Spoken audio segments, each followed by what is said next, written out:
जदि आपण केउं झियो बा विवाहिता महिला को मने मने भल पाउचंती किंतु जेते चेष्टा कले मध्य ताको पटेई पारुनांती, ताको निजर मन कथा कहिबाकू डरुचंती, आउ आपण चाहुचंती कि से झियो बा महिला निजे आसी आपण को भल पाउची बोली कहू, तेबे आजिर एही भिडियोटी आपणकर इच्छा को पूरण करिबो।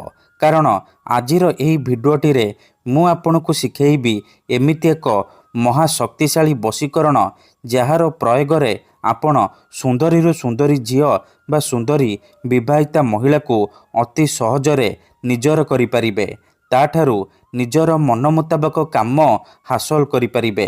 एही बशीकरण करिबा पई आपणको कोनोसी प्रकार कष्ट काम करिबाकू पड़िबनी किंबा किछि भी पैसा खर्च करिबाकू पड़िबनी।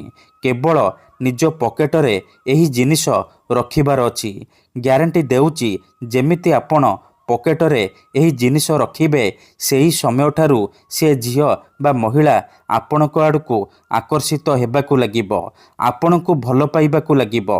आपणको प्रेम रे एमिति दीवानी हेजिबो कि आपणको न देखि गोटे मुहूर्त भी रही परिबनी। नमस्कार फ्रेंड्स, ओडिया फंडा चैनल को आपण मानक स्वागत।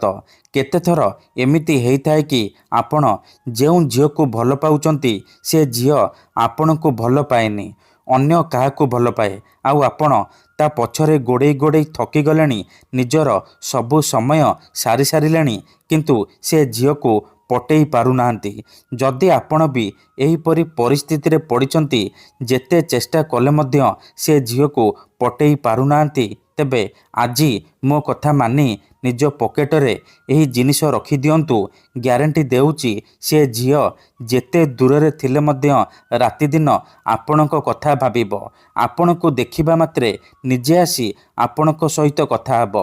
आपणक प्रेम रे एमिति दीवानी हेजिबो कि आपणको छाड़ी गोटे मुहूर्त भी रही परिबनी। एही बशीकरण साहाय्य आपण वर्ष वर्ष धरी भांगी जाइतिबा पुराणा प्रेम को मध्य फेराई आनी परिबे। सासु नणंद दियर भाउज काहाको भी निज बसरे करी ताठारु निजर मन मुताबक काम हासिल करि परिबे। तेबे एही बशीकरण करिबा सबुठारु सहज। एहाको आपण किपरि करिबे, केमिति करिबे, निज पकेटरे कौन रखिबे, मु आपनकु शिखेइबी। संपूर्ण प्रयोग विधि ठीक भाव शिखेइबी। जानिबा पई आपण भिडियोटी को मूलरू शेष पर्यंत पूरा ध्यान सहित देखंतु। अधारू छाड़िकी पळैले आपण किछि भी बुझी परिबेनी, तेणु दयाकरी भिडियोटी को पूरा ध्यान सहित देखंतु। विधिटी जानिबा पूर्वरु जदि आपण आम चैनल को प्रथम थर आसीचंती, तेबे दयाकरी चैनल को सब्सक्राइब करी पाखरे थिबा बेल आइकन को मध्य दबाई दियंतु। ठीक अछि, तेबे मने रखंतु एही बशीकरण विधि को आपण केवल मंगलवार किंबा शनिवार दिन करिपारिबे, केउं भी समय रे करिपारिबे, किंतु विधिटी करिबा पूर्वरु भल भाबरे हाथ गोड़ धोईकी आपण एही बशीकरण आरंभ करिबे। मने रखंतु एही बशीकरण करिबा पई आपणको किछि सामग्री दरकार।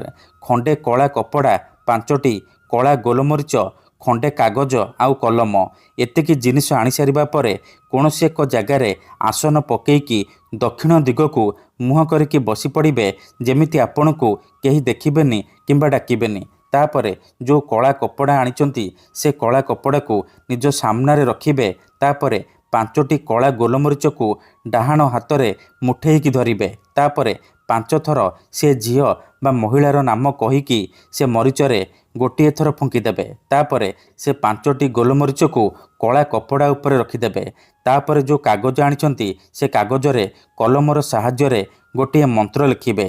ओम काम इच्छामयी आमुकं सर्वमोही करती करती। आमुकं जगार आपण से झियो बा महिलार नाम लिखिबे जहाको आपण बसरे करबाको चाहुचंती।